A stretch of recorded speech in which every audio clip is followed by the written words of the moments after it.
On peut te présenter et ce que tu vas faire. Bienvenue Maria. Merci beaucoup.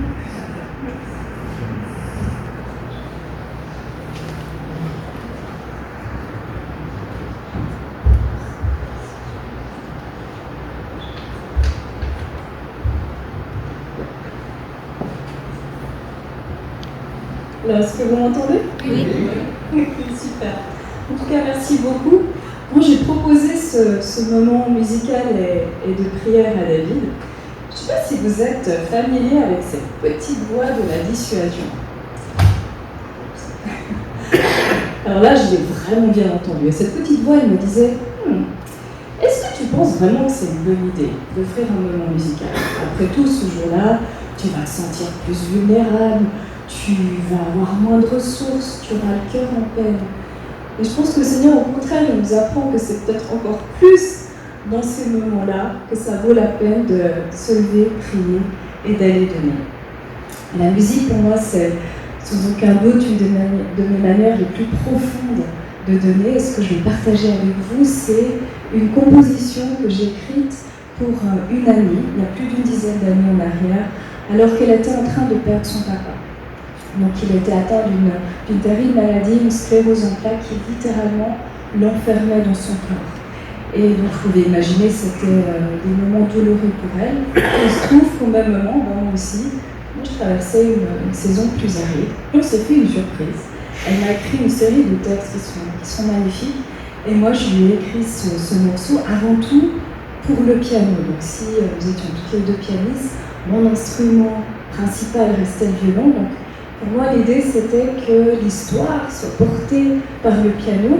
Et moi, dans son amie, je suis à ses côtés et je l'accompagne. Vous entendrez peut-être les différentes parties du morceau. La première, c'est simplement c'est la vie.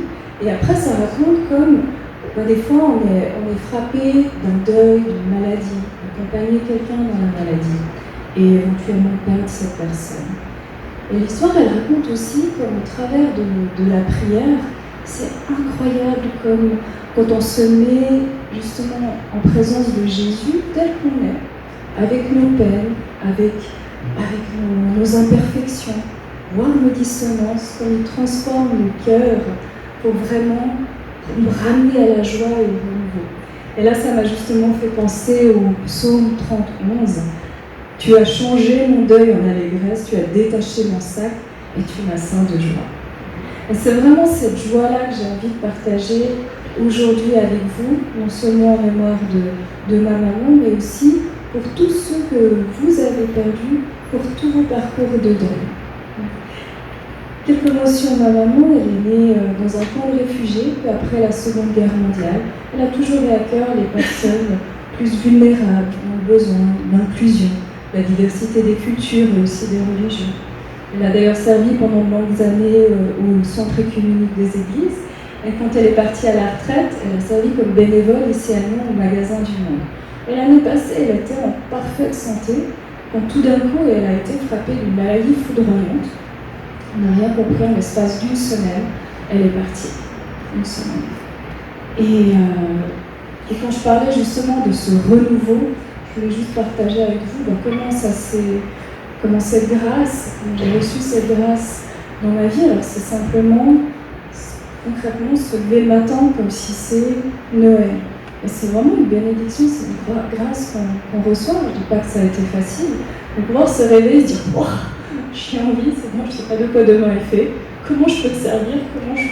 Qu'est-ce que tu veux que j'accomplisse ?» Et c'est incroyable qu'on nous donne toujours les ressources, jour après jour. Il y aura toujours des jours avec et des jours sans, année après année, les ressources pour le faire.